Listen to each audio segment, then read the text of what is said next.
today's World Insight, on the heels of the second Belden Road Forum, we speak to who's who on the sidelines of this key multilateral event. Today, Kirill Dmitriev, CEO of Russian Direct Investment Fund. Scientific and technology cooperation, and this is the future. Philippine Trade Secretary Ramon Lopez. Globalization is still the way to go. Philippines is part of ASEAN, and we've been pushing for a continuing globalization mode. And finally, Kenyan Foreign Affairs Cabinet Secretary Monica Juma. And you cannot have prosperity and growth without infrastructural connections.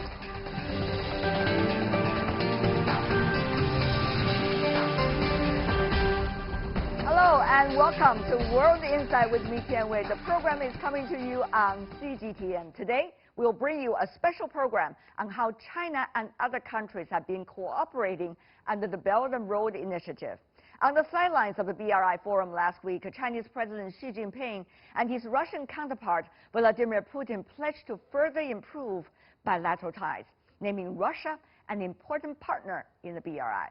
Earlier, I talked to Kirill Dmitriev, the Chief Executive Officer of the Russian Direct Investment Fund. He shared with me which areas China and Russia can further cooperate.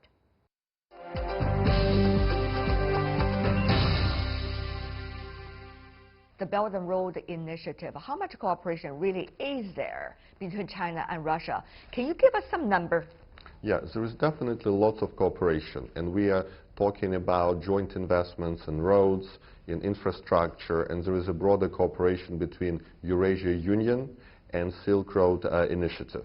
And so far, investment has been quite significant by Chinese companies in Russia, including in the Arctic region. So we are talking about tens of billions of dollars of investment, but we hope to increase it to hundreds of billions of dollars of investment. What about for the near term? What can be the projects realized? So lots of it is about infrastructure investment in the Russia Far East. So it's about ports, it's about airports, it's about toll roads, it's about other infrastructure projects. And Russia has a big program of national projects, which is to really advance lots of Russian infrastructure. And we're inviting a number of Chinese investors and Chinese companies to participate in those national projects. But the thing is, once you put investment there, you want to have a potential to realize the return. So how long will be the term for the returns? Of course, it varies from project to project, but still there is approximately a time frame. Meanwhile, how to make sure it's going to be sustainable cooperation? Sure. So first of all, we are very careful in project selection, and we are careful in focusing on good returns. And you know, Russian Direct Investment Fund generated positive dollar returns, renminbi returns every year for the last 7 years. And also, Russian government is willing to support some projects that maybe have very little return, but with government support, they become investable and attractive for investors. So it's very important, as you said, sustainability. And we focus to make sure that the projects are good, they create lots of value, and that they're able to, you know, pay taxes so that government can receive its money back through taxes and able to provide good return to investors. And this also involves the issues such as whether we have only state players here, or you're going to have more different kinds of multiple players coming in, for example, the private sector. What do you think? Yeah, definitely state sectors are important, but we want private sector to come in also quite strongly, because there is a great cooperation on the state sector level, and our state companies are working very well together, but private investors should also proceed with opportunities. And we see a significant increase in number of private entrepreneurs who are approaching our Russia-China fund to pursue opportunities in Russia, and we hope the number of private Chinese investors also continues to grow dramatically. Earlier we have seen that the political relationship is rather more advanced than the economic and trade ties. The question really is, do we see the two sides of the relationship now matching or closer to match with one another? Well, I think you raise a very important point, because there is a great relationship at the top level, at the leadership level, but it needs to also translate into specific economic actions. And we talked quite a bit in the meetings we've had about increased trade, increased investment projects, and there are many that have lots of effects. Russian agriculture products are very clean and have very good quality. And we discussed how to make sure that they have access to the Chinese market. But what about the other way around? Yes, and the other way around, we have great Chinese construction companies, Chinese companies that can take advantage of the Russian market. We have signed a very important agreement with BGI, which is Beijing Genetics Institute, which is a top genetics company in the world. And we will grow business jointly in Russia to develop genetics and new technology business together. So there is definitely lots of benefit from Russian companies working closely in China, Chinese companies in Russia, and frankly, much more needs to happen. And by activity of Russia-China Fund, we already invested in 30 opportunities. Right. All of them make good return, and we believe that those opportunities are a great example for other companies to follow. Several things. If we take a look at the world, that China, Russia could work together, but the thing is how fast. One is about currency cooperation. Of course, earlier there were already discussions about that. What is the current stage of cooperation now? Our central banks are working very well together. There is an interest in Russia to have some instruments in renminbi, and we discussed with China Development Bank how to expedite our plan to have renminbi funding for Russian projects, and CDB is a great partner for us in Russia. So we'll be announcing soon our first project that we fund in renminbi, and I think this ruble-renminbi cooperation is absolutely critical. Soon meaning when? 2-3 months. All right. And this will be a very good precedent to have more trade in ruble and renminbi, to have more investment in ruble and renminbi. So we really see it as a huge area of potential cooperation. Another issue, which is about technology. You mentioned earlier about genetics cooperation, but as you can see, some countries are thinking about the technological Cold War. But the question really is, what can the other players in the world do together in order to avoid a trap of Cold War? What can China and Russia together? Sure, I think we can show very good examples of cooperation. Another very important example is our partnership with Alibaba in Russia. So jointly with Alibaba and the largest mobile operator and the largest social network, we're building really the largest e-commerce platform. And that's an example of cooperation that is a win-win cooperation. It will help lots of small and medium-sized businesses in Russia to take their products and open Chinese market for them. It also allows Russian consumers to buy good products from all over the world, including China. So Alibaba cooperation, Beijing Genetics Institute cooperation, other technological cooperation is very important. And also, for example, we are building even a bridge between Russia and China that just closed, and this will allow lots of products, including high technology products, to travel between Russia and China. So I think the message to the world is China and Russia are showing examples of very solid and good scientific and technology cooperation, and this is the future, and this, frankly, is our competitive advantage. Right. The other thing, of course, is the strategic thinking about how the world should be like and what kind of aspirations, common aspirations that we could have about the world order. Kirill, as you may know, there's debate about the reform of World Trade Organization later in the year. There's a big debate about that, to say the least. There's also debate about multilateralism vis-a-vis unilateralism. There's a debate about the role of the emerging economies such as China and Russia vis-a-vis the so-called old order of the world. So what do you think China and Russia will be able to provide, brainstorm possibilities for the rest of the world? Do they see eye to eye, the two capitals, on these critical issues?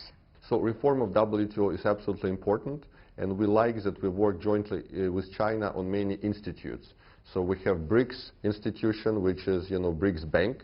We have AIB, which is Asia Infrastructure Bank, which is doing quite a bit to do projects, in the region.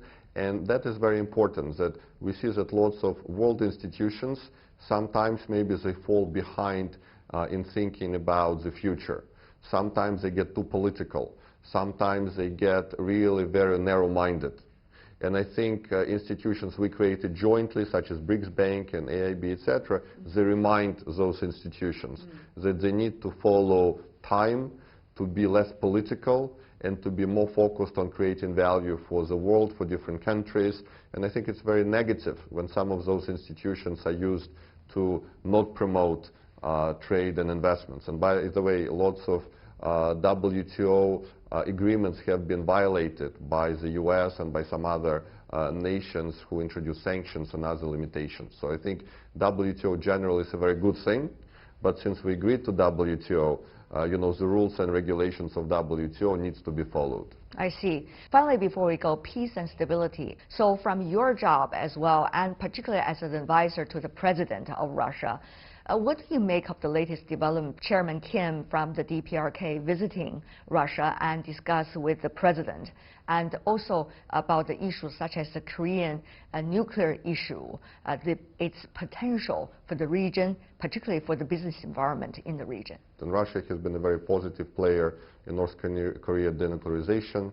You know, Russia has taken a very solid approach to make sure that North Korea denuclearizes, but at the same time receive guarantees along the way. So I think definitely a very important positive meeting for the stability of the region, and a good dialogue with North Korea is important. That is of interest of the world, of South Korea. We are working quite closely also with South Korean investors. So we believe that was a very successful, positive meeting. Kirill, it's always a great pleasure seeing you and talking to you. Thank you so much, sir. For having me. Thank you.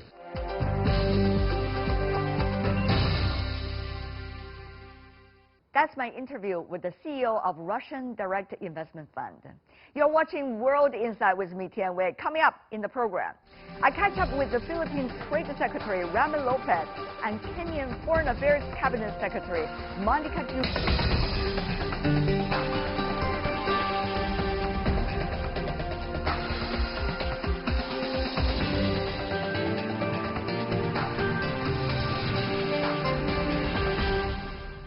China-Philippine ties have had their fair share of ups and downs, but since 2015, Chinese investment in the Philippines has skyrocketed from $50 million to $1 billion. The Philippines exemplifies how South-South cooperation, economic cooperation, can overcome any political differences. Earlier, I spoke to Ramon Lopez, Philippine Secretary of Trade and Industry, on the sidelines of the Belden Road Forum to chart the trajectory of this budding relationship.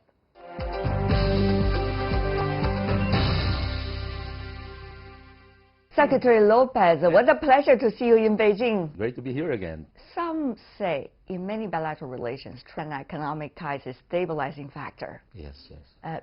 Is that also true for China and the Philippines? Stabilizing in terms of, I would say if growing is stabilizing, then I would say yes, it is true. Definitely it's true that trade and investment will be important factors in any bilateral relation. I would like to cite also a huge jump in investment figures. As you know, in the previous administration, the relationship has not been that great. And when we first visited, even before the Belden Road Forum, when under the new president then, President Duterte, visited October 2016. Yes. Since then, things have improved a lot. So I was referring to investment, if I remember right. Investments then was just about $50 million, practically nothing. But as of 2018, records show that the investment has grown to almost about $1 billion already. And not to mention, of course, the growth in our two-way trade, especially our exports have been growing about, ranging from 9% to 30% at one point in time, growth in exports. So a lot of improvements. And of course, all of these transcend to and would translate to about, well, greater jobs for Filipinos, more economic activities, more business opportunities. Right. When the bilateral relations experiencing temporarily ups and downs from time to time, how do you and your colleagues in trade and economic field on both sides can work to make sure it will be a sustainable growth and development? Well, we have a joint commission on economic and trade cooperation that provides a continuing dialogue mechanism where things are discussed both in all economic fields, trade and investment, and industry development cooperation. And normally, even during the bad years, of the two countries' relationship, trade was continuing. I'd say business and commerce normally continue. It's just that in a good environment, I mean, all the potentials are unlocked. Now, of course, there's a Belden Road initiative proposed originally by China, but a platform on which everybody can work together for hopefully a win-win situation. Yes, yes. So, Mr. Secretary, to you, how much an opportunity is it, particularly related to the Build project in the Philippines? And how will that have an impact on trade, particularly, which is your field? Well, it's a huge impact when it comes to infrastructure development, the technical capabilities being brought in by, let's say, our Chinese construction company partners.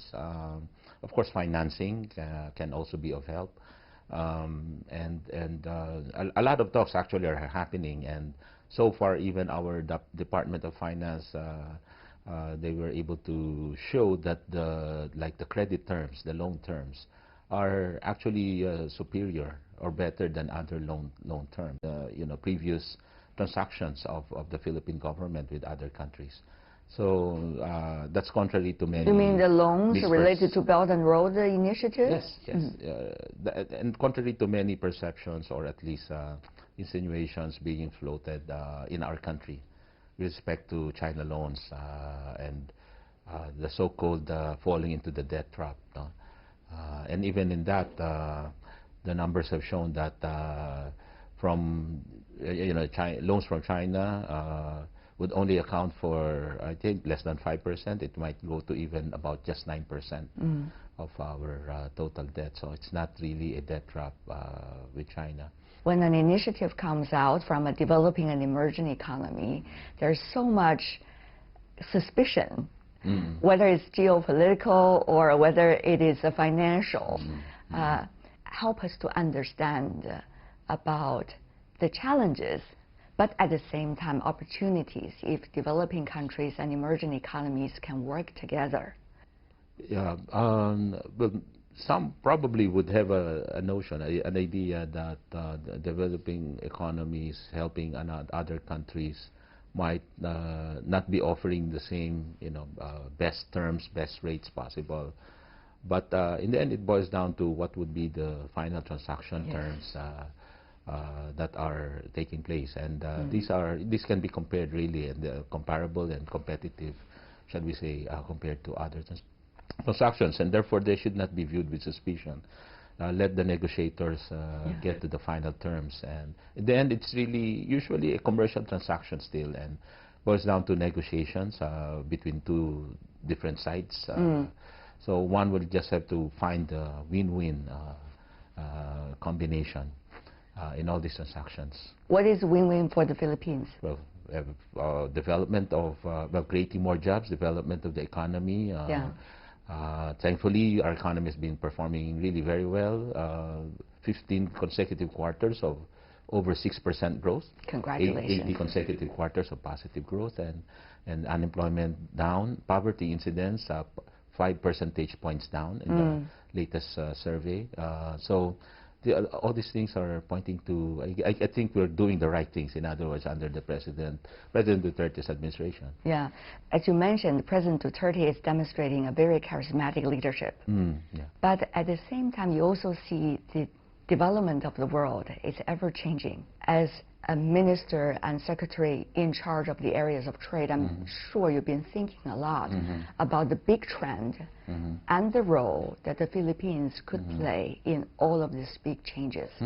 Mr. Secretary. Globalization that is inclusive. Yes. Inclusive means making sure that in all our relationship with the other countries, it will not be one-sided. It will have to be mutually beneficial.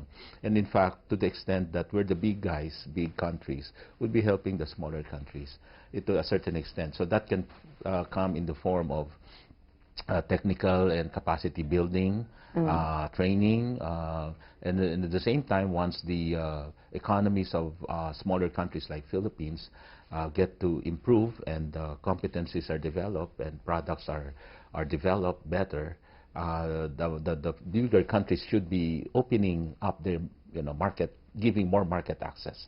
Basically, in the end, the big guys should be helping the small guys everywhere we go. I mean, and that's the same principle for our President Duterte's inclusive globalization. And so what we're pushing for would be one that will benefit to many peoples, basically. Globalization is still the way to go. Philippines is part of ASEAN, and we've been pushing for a continuing globalization mode. Mr. Secretary, always a pleasure seeing you. Thank you so much.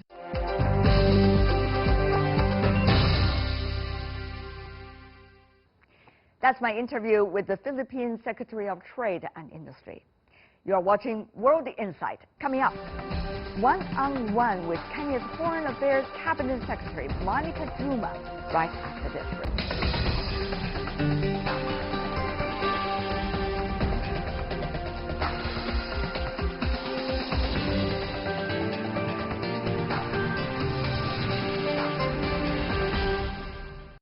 Welcome back.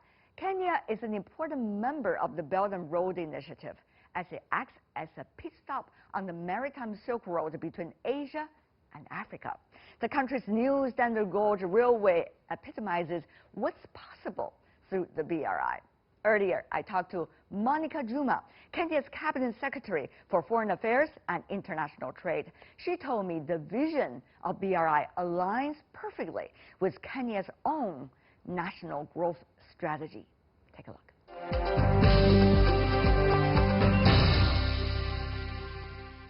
Madam Minister, what a pleasure to see you in Beijing. We are delighted to be here. Thank you. When it comes to Kenya, we have to talk about the railway. That project is amazing. But exactly how much is it really having an impact on the trade and the lives of the Kenyan? Many really wonder. It is an important corridor for our economy, and it is conceived to be the bridge to the future. We are, as you know, we are a gateway on the Indian Ocean, but we open up to East, Central, and Southern Africa. And so this railway fits very well, it aligns very well to the greater vision of the BRI, connecting the entire world, because it gives the promise of connecting the Indian Ocean to the Atlantic Ocean. Yeah. Madam Minister, as you may know, many say, oh, maybe BRI is only an idea. But if they have ever visited your country, they would know infrastructure like the railway that you just mentioned is a crystallization of the examples of that. Well, this is not an idea, it's a reality, and it is not a reality now. It's a historical reality. You know, there is a history to it. We are talking about the ancient Silk Road. We are talking about the history of trade between Africa and Asia. I mean, in a town called Lamu, we have Kenyans of Chinese descent from the trade from that time. We have Kenyans of Yemeni descent. We have Kenyans of Indian descent, which is the history of trade between the African continent, at least the eastern side of the African continent, and the Asiatic world. So this is not new. We are just revitalizing that corridor and really pushing because of the desire of the people. People want to trade more. People want more prosperity. And you cannot have prosperity and growth without infrastructural connection. So this becomes the important driver for making trade and commerce happen. But of course, when it comes to infrastructure building, there's a lot of issues, you know, economic issues rather. For example, how long you're going to invest and how much benefits you're going to have money-wise for both the investor and the recipient, and the debt, for example, or how much eventually you're going to link what you have with the rest of the region and the world. So, and also, for example, a country like Kenya, to what extent will it function as a hub, and how is it in competition with the others as well? So how do you see this one after another? Well, in 1898, there was a proposal to lay a railway from Mombasa to Uganda by the colonial administration. The debate on that railway was so heated because it was seen as a lunatic's idea. In fact, it was called the Lunatic Express. Today, yes, it was. Oh my God. Today, you cannot speak about the economy of Kenya or Uganda without talking about the Mombasa-Uganda Railway. It is the heartbeat of the economy. It is where nearly 60% of the growth of those two countries are dependent on.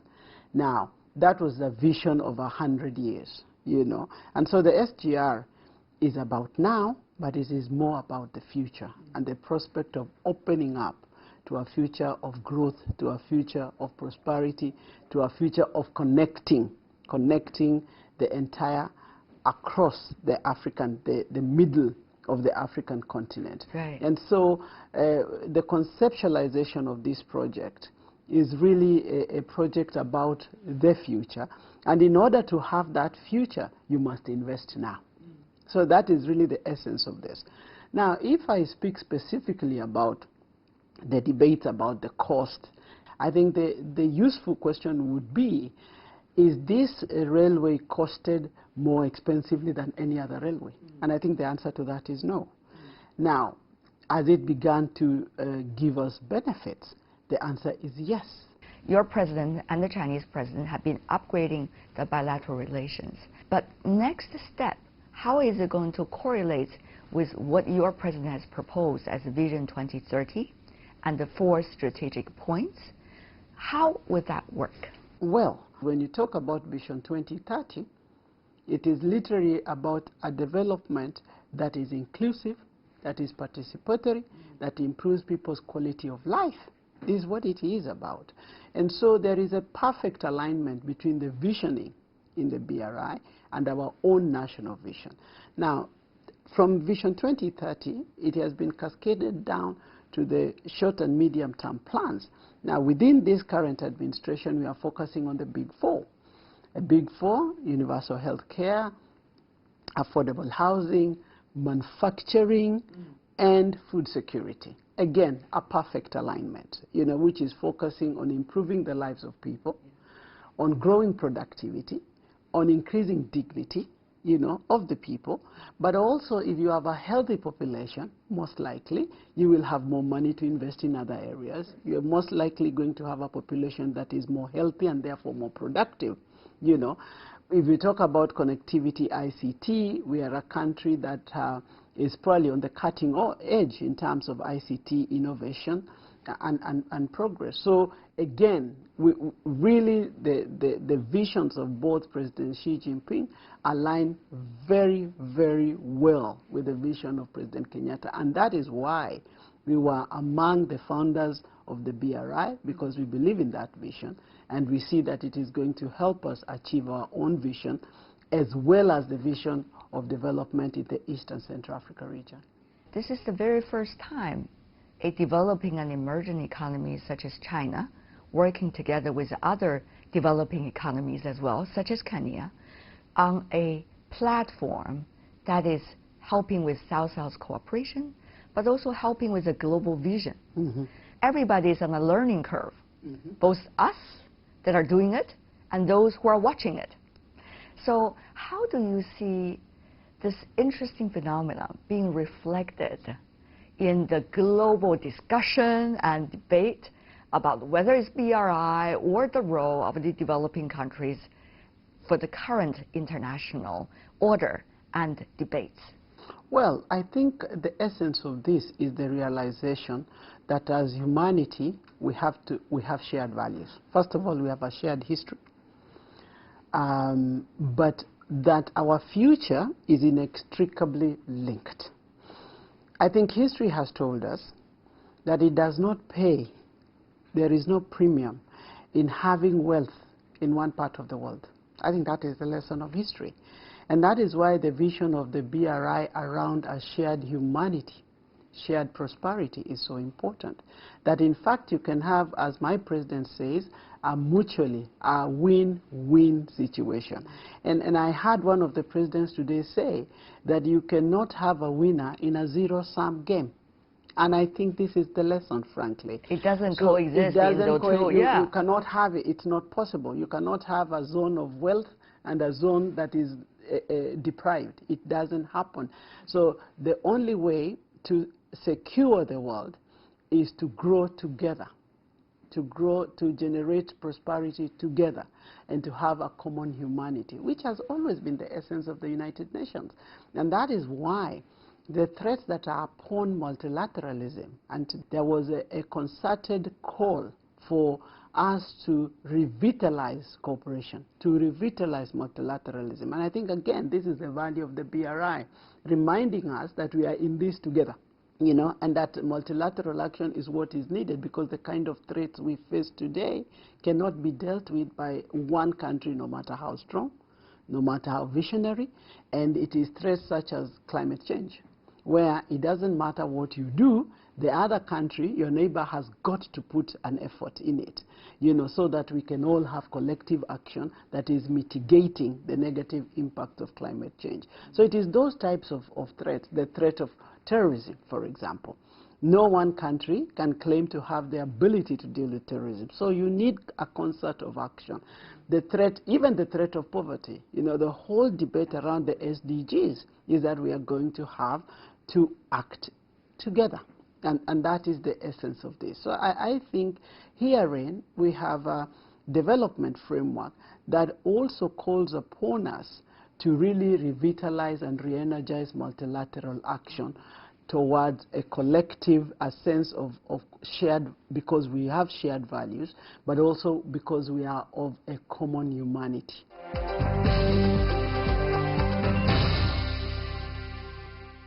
When the Chinese president is meeting with President Kenyatta from your country this time, they were interacting and exchanging on different things, different ideas. One of the things the Chinese president suggested to the Kenyan counterpart is that to correlate and coordinate more on more regional and international issues. Now I know that falls into your basket, right? Yes. Which is the issue of foreign affairs.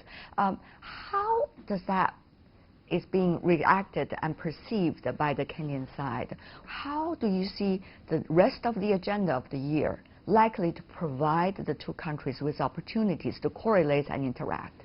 In fact, our relationship with China on the multilateral fora has always been strong. Yes. And I think the call and the guidance of both presidents was that we must continue to work together. For example, when the Secretary General hosts on the sideline the meeting on climate change, we expect, because we know that the drive for President Xi Jinping is around green growth.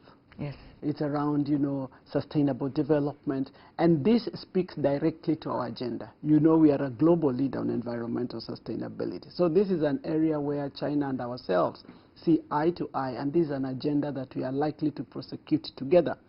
And so our ambassadors in New York, our ambassadors in the African Union, our ambassadors in Nairobi, in Beijing, we expect, and we have seen them continuing to consult on a lot of issues. The other issue that we have continued to speak to each other about is on the UN reform. Yes. We believe the reform is overdue, you know, that the premier institutes globally must reflect the reality and must meet the needs of the world and its people. And so we believe strongly that the UN and the UN Security Council require us to reform. It is an area that we see eye to eye with Beijing, and it's an area we'll continue to speak to. We see from the same side the question of peace and security. Mm-hmm. You know, we work very closely with China in regional security, South Sudan, Somalia. We see eye to eye, and that will continue to engage with China. Kenya is playing a pivotal role in terms of African affairs. So now, of course, Africa is in transition. It's a continent of hope. But at the same time, it means when you have hope, you have to work hard. When you work hard, you do see the challenges. So, Madam Minister, given the multilateral experiences and regional experience you have over the years, what do you make of the biggest challenge that Kenya could be providing support when it comes to Africa's future, Madam Minister? Well, Africa is a large continent. I know, I know. People always say, oh, it's Africa. It's not. It's so many different countries, right? No. Yeah. We have a common history, and we have a shared future. And yes, President Kenyatta has been a champion for the African cause, particularly the desire for integration and growing the intra-Africa trade. As you know, probably inter-Africa trade is something between 15% and 17%, so it is very low. And everybody believes that you cannot grow the prosperity of Africa until you grow the intra-Africa trade. And so that is why the discussion around forging integration becomes such an important one. And it's not just a challenge, it's an opportunity. We see it as an opportunity.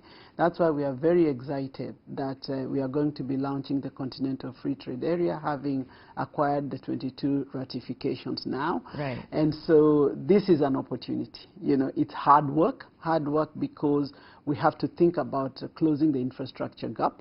And you cannot move trade or goods or people without infrastructure. So that is why the discussions around BRI, the discussions around FOCAC become so important. But Madam Minister, people would say, well, for a big country like Kenya on the African continent, of course you want more integration. But you know, when the infrastructure is being built, when you probably have a bigger winner and bigger loser on the African continent. No, what would you say? Losers. There are no losers. There are no losers.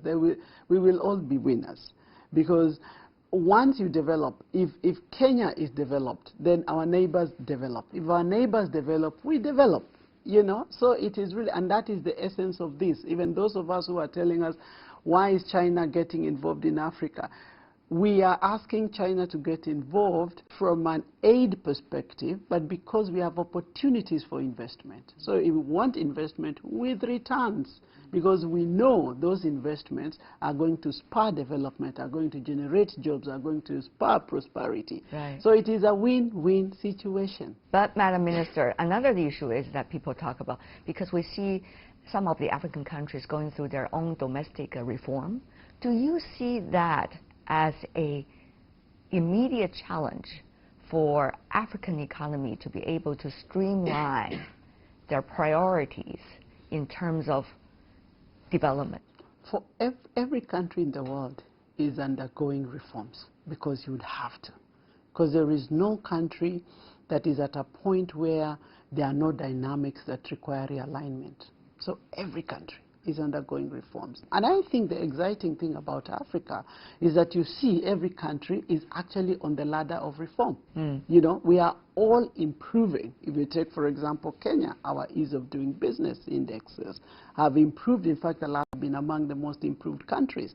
But that doesn't mean we are finished. It means we have to continue improving on that environment so that we make it more efficient, so that we make it easier for those that are coming in to invest, for ourselves to generate wealth. So I think the reforms are not a challenge. Again, they provide an opportunity. And we've seen a range of reforms, whether it is in terms of governance, whether it is in terms of the mechanisms that governments are putting in place for good contracting, negotiations and contracting and the execution of those contracts, whether it is in terms of dealing with the wastage or corruption even. I mean, in Kenya, we are having a very serious campaign against corruption.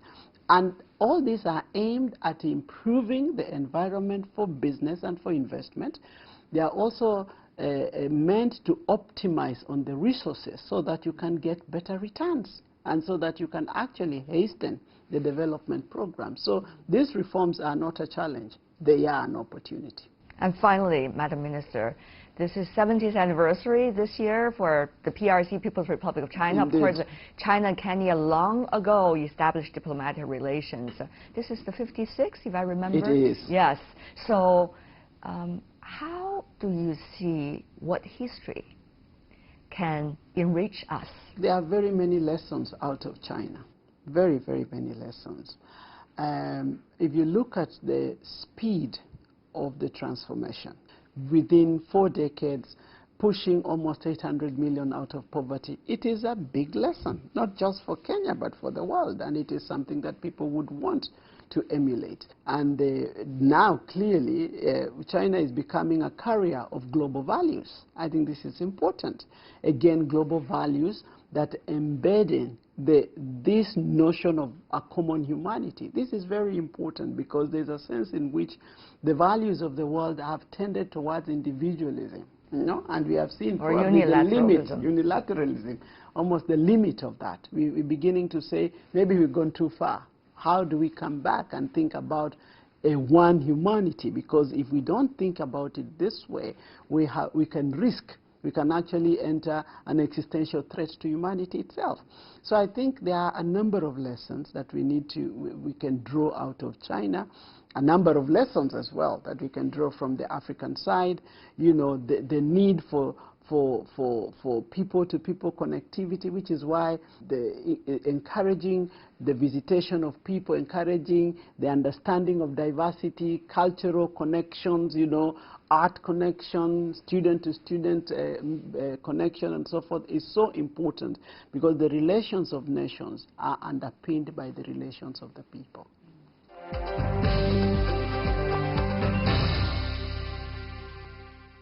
And that is all the time we have for today. If you'd like to see more, try to find us World Insight, CGTN into your search engine, or check out our YouTube channel. You can also follow us on Twitter, Facebook, and Sina Weibo.